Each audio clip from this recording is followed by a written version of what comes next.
মাধবকে কোথায় আটক করে রেখেছেন বলুন। কইব না।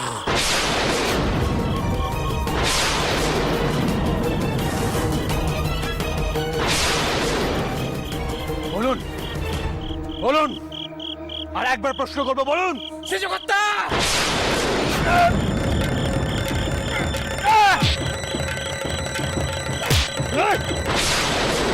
তুই বল, বল কোথায় মাধবকে আটক করে রেখেছিস? বল বল, না তোর ঘর ভেঙে দেবো এখানে।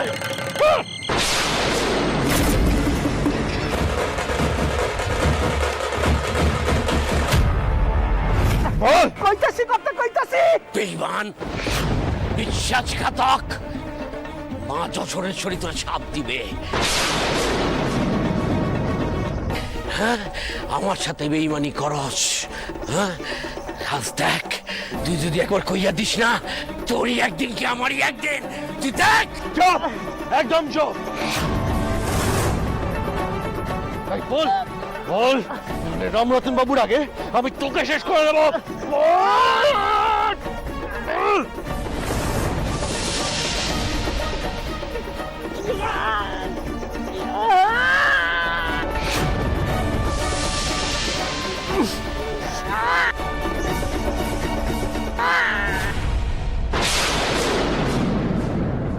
আমার জীবন থেকে তো তুমি সবকিছু কেড়ে নিয়েছো রঘুবীর। তিনিও চলে গেলেন। আমার জীবনটা যে একেবারে আধার হয়ে গেছে, একেবারে আধার হয়ে গেছে। তাও আমি তোমার নির্দেশ মেনে সবকিছু করে চলেছি। যে কাজ কোনোদিনও করিনি, তাও আজ করতে হচ্ছে আমাকে রঘুবীর। তুমি দেখছো রে, বলো, তুমি দেখছো রে? রঘুবীর, দয়া করে আমার মেয়েদের জীবনে আর তুমি বিপদ এনো রে রঘুবীর, দয়া করে। সরজুর জীবনটা নিয়েও এমন ভাবে চিনিবিনি তুমি কেলনি। সে তো তোমাকে কত মুক্তি চেতনা করে, বলো বলো রঘুবীর। রঘুবীর, তোমার যত স্বপ্নের যত ঝড় ঝাপটা তুমি আমাকে দাও রঘুবীর। আমি সব অভিশাপ করবো রঘুবীর, কিন্তু আমার মেয়েদের জীবনটা যেন সুখের, তারা যেন ভালো থাকে। আমি আজ সারাটা রাত এখানে তোমার সুখে বসে থাকবো, দেখি তুমি সারা দাও কিনে।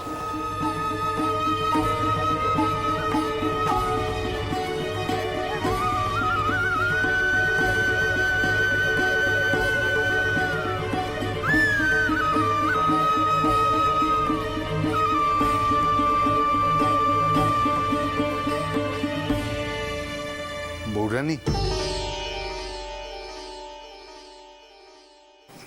বৌরানী, উমাচরণ ডাক্তার কলকাতায় নেই।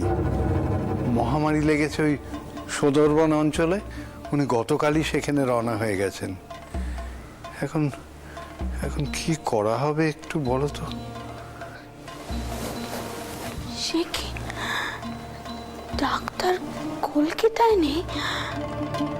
কিন্তু সেই ডাক্তারের বদলে কোন ডাক্তারকে ডাকা হবে আমি তো তা জানি না।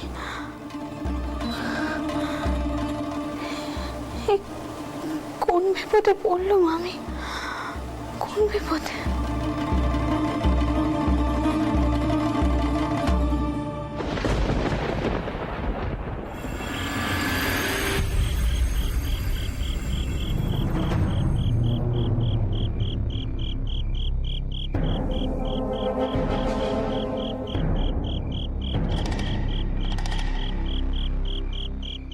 দাশরথী, হ্যাঁ কর্তা। ভালো করে দেখো কাউকে দেখতে পাও কিনা। জানি না ওরা মাধবকে কোথায় লুকিয়ে রেখেছে। আচ্ছা, জঙ্গলে এদিককারই কথা ওরা বলেছিল, তাই না? কর্তা, চলেন ওদিক পানে একটু আগায় দেখি। ওই দিকটা না? হ্যাঁ চলো চলো সবাই এসো। এই সবাই আসো।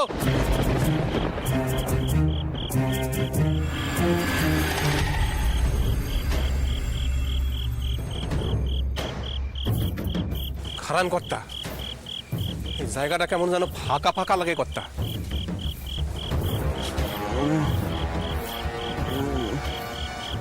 কর্তা শুনতে পাচ্ছেন কর্তা? কেমন যেন একখান গোঙানির শব্দ না? হ্যাঁ একটা গোঙানি শব্দ পাচ্ছি বটে, মনে হয় ওই দিক থেকে আসছে, তাই না? চলো গিয়ে দেখি। এই তোমরা এসো।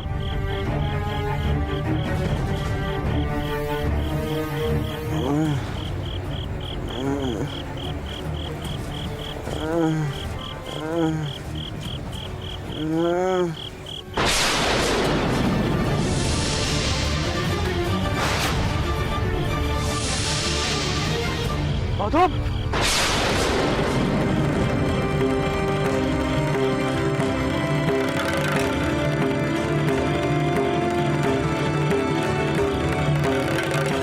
তুমি ঠিক আছো? মাধব, মাধব চোখ খোলো, মাধব চোখ খোলো। মাধব, মাধব তুমি তুমি জল খাবে? হ্যাঁ জল জল, এই তোমরা জল নিয়ে এসো, এক্ষুনি নিয়ে এসো তাড়াতাড়ি। চোখ খোলো মাধব, চোখ খোলো। এই তো আমরা এসে গেছি, চোখ খোলো মাধব। তাকাও তাকাও মাধব, তাকাও, এদিকে তাকাও। চোখ খোলো, চোখ খোলো মাধব, মাধব। এই তো দেখো আমরা এসে গেছি। এই জল, এই তো দাও দাও দাও দাও দাও দাও দাও। মাধব শরীর ঠিক লাগছে? হ্যাঁ হ্যাঁ, তুমি জল খাবে? জল খাবে? হ্যাঁ হ্যাঁ দাও দাও দাও, এরা এরা সাবধানে দাও, জল খাও, জল খাও, জল খাও।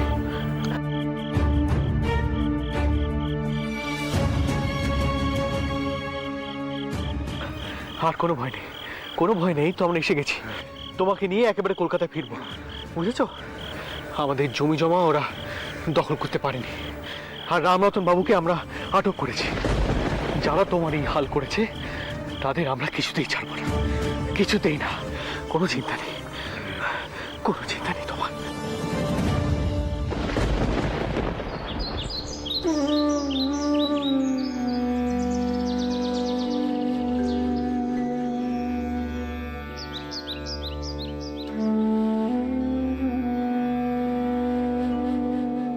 মা, মা আমায় ডেকেছিলে?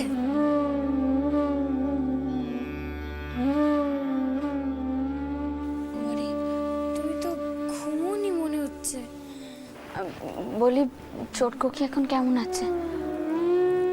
ও এখন ঘুমোচ্ছে, আমি আর ওকে তুলিনি। মনে হয় এখন একটু ভালোই আছে। আচ্ছা মা, রংপুর থেকে কোনো খবর আসেনি? না, আমি সে কারণে তোমাকে ডাকিনি। পদ্ম কোথায়? আমি তো তাকেও ডেকে পাঠিয়েছিল। এই যে আমি।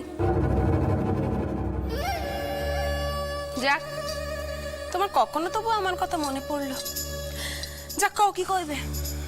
পদ্ম, তোমার ছোট বোনের স্বাদের আয়োজন করতে হবে আজই। কি?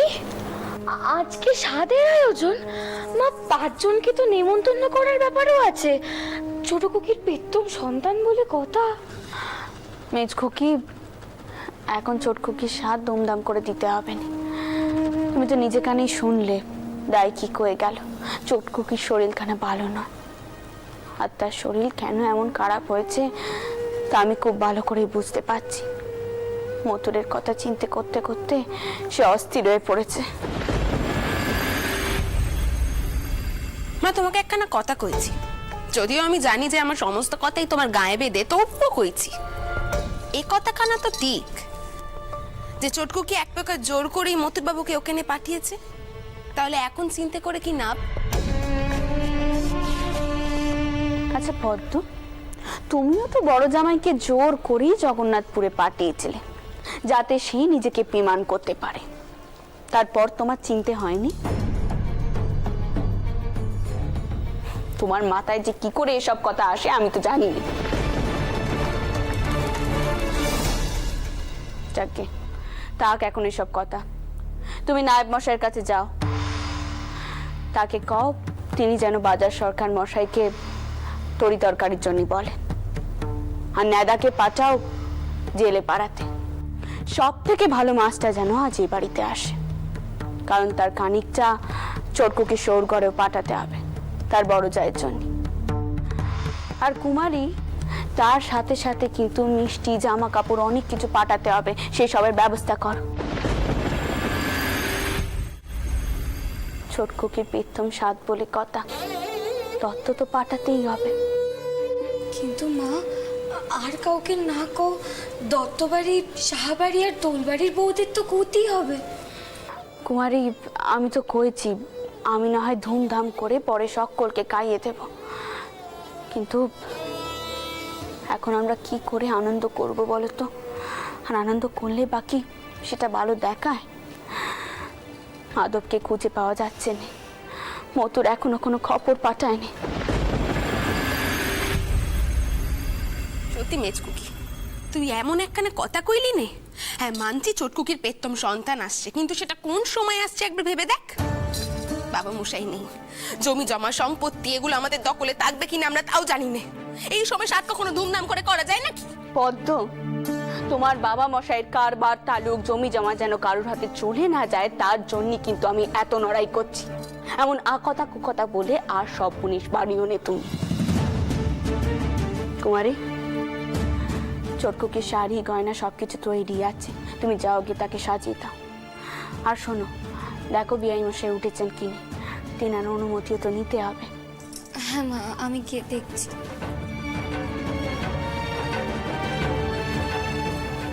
একখানা কথা কইছি মা, এই এত সব কিছুর মধ্যে মতুর বাবুকে ওখানে ছুটতেই হলো। ক্যামতার নোভ, ক্যামতার বড্ড বেশি নোভ মতুর বাবুর। আর এই কথাখানা তোমরা কেউ বুঝতে পারছো না, কিন্তু একদিন বুঝবে। সেই দিন আমার কথাখানা তুমি মিলিয়ে নিও। পদ্ম, আমি তো বারবার বলছি এসব কথা আমার এখন ভালো লাগছে না। তুমি যাও, নিজের কাজে যাও, দেখো হেসেলে কি হচ্ছে না হচ্ছে। আগের কাজটা আগে করো, সময় নষ্ট করো নি, যাও।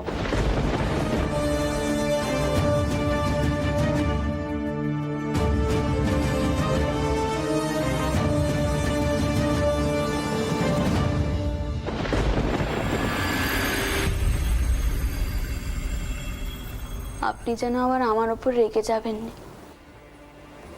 আপনার ছোট খুকির সাথে অবহেলা হচ্ছে বলে। আপনি কন, এছাড়া আমি আর কি করতাম?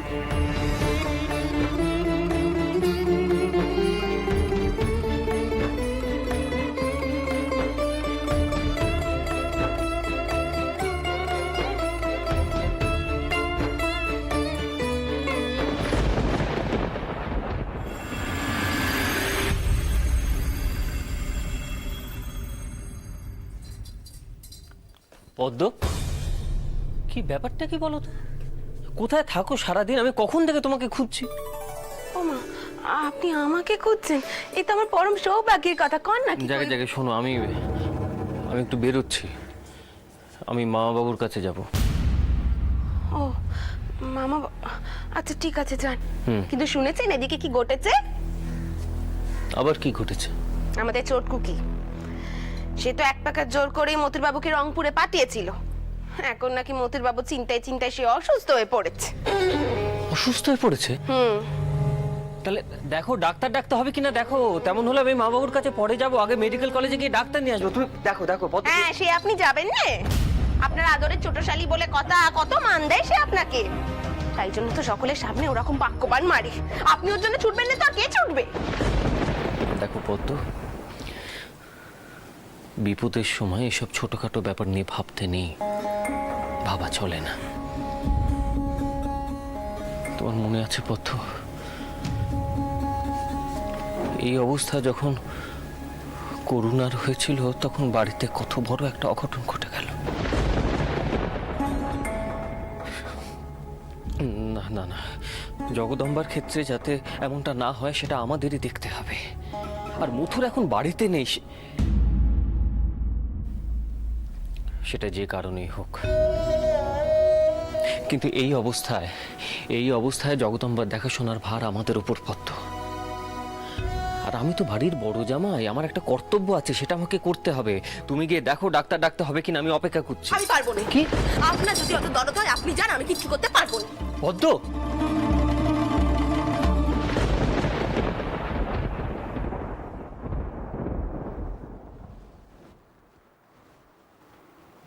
বেআই মশাই, আপনি এখানে? বেয়ান ঠাকুরন, মথুর আর মাধবের কোনো খবর পেলেন? না, তাদের এখনো কোনো খবর আসেনি। এখনো কোনো খবর আসেনি? বৌমার এই অবস্থায় মথুরকে কোথাও না যেতে দিলেই পারতেন বেয়ান ঠাকুরন। বৌমার মনের অবস্থাটাও তো আপনাকে বুঝতে হবে। আপনার জোর করে বারণ করা উচিত ছিল মথুরকে। যদিও যদিও মথুরটা বরাবরই বড্ড জেদি। আমি তো বারবার মথুরকে বারণ করেছিল, কিন্তু চোটকুকি তো তাকে জোর করে পাঠালো। আমি আর কি বলি বলুন তো? সে জোর করে পাঠালো বটে, কিন্তু চিনতে তো সেই রয়েই গেল। মাধব কোথায়, মথুর কি করছে, এই সব মিলিয়ে ছোটকুকি বড় অস্থির হয়ে পড়েছে। আর তাই করেছে সাদের বেশি দেরি না করতে। বেআই মশাই, আপনি যদি অনুমতি দেন তাহলে আমি আজই স্বাদের আয়োজন করব। বেয়ান ঠাকুরন, এই অবস্থায় স্বাদ খাওয়াবেন? মথুর মাধব কেউ বাড়িতে নেই, কি করে এত ধুমধাম হইচই আনন্দ কি করে হবে? কোনো ধুমধাম হবে না বেআই মশাই। আমি বুঝতে পারছি আপনি চাইছেন বড় করে স্বাদের আয়োজন করতে, যাতে চটকুকির মনটা ভালো হয়ে যায়।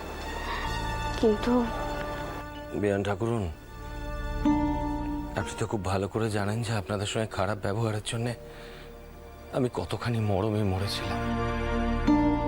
এই বৌমা মধুরকে আবার ঘর দিয়েছে, একখানা বেটাকে মানুষ করছে, আর একখানা বেটা দিচ্ছে।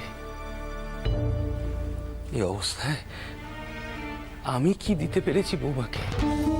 কি দিতে পেরেছি বেয়ান ঠাকুরন? আমি ভেবেছিলাম এই সাতখানা, এই অনুষ্ঠানখানা একটু ধুমধাম করে করব, আমিও খানিক দেব। ছেলে মানুষ তো শ্বশুর বাড়ি থেকে পেতে কার বা ইচ্ছা করে?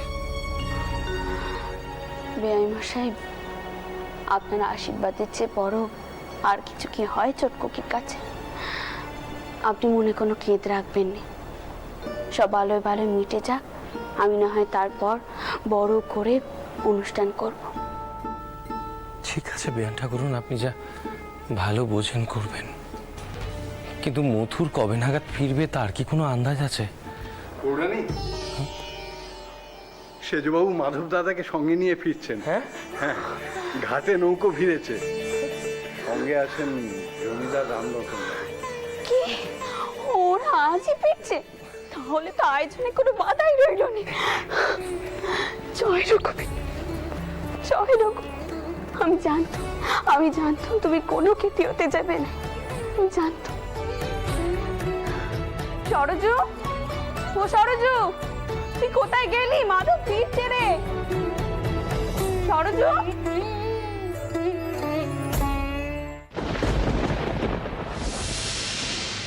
আর চিন্তার কোনো কারণ নেই তোমাদের। মথুর মাধবকে নিয়ে ফিরছে, নৌকো গাছে ভিড়েছে।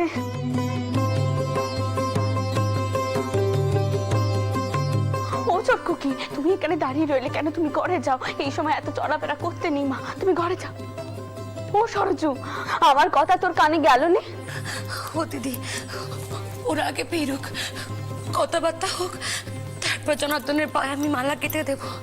আমি তো মানত করেছিলাম, তাও রক্ষা করেছেন, তাও ওদের রক্ষা করেছেন। কাঁদিস না।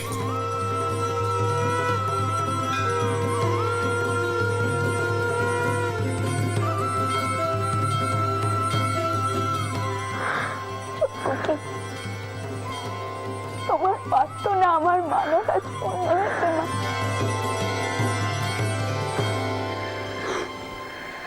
শেষমেশ তুমি দেবতা তার মতো স্বামী পেয়েছ। হ্যাঁ মা, তোমার বাবা মশাই যেমন আমার কোনো অভাব কোনোদিনও রাখেনি, তুমি দেখো মতুরও কোনোদিনও তোমার কোনো অভাব রাখবে না।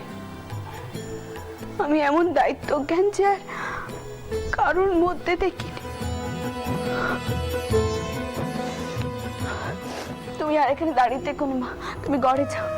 আমি ভেবেছিলাম তোমার সাথে দুমদাম করা হবে না, কিন্তু এখন দেখছি তাও অন্যরকমই চাইছে। তুমি যাও মা, কুমারী রয়েছে, সে তোমাকে সাজিয়ে দেবে। তুমি যাও, ঘরে যাও, আর আমি ওদিকে গিয়ে দেখি মতুর মাদক পিল কিনা। তুমি আবার কিন্তু উঠোনে চলে এসো না যেন। যাও, ঘরে যাও।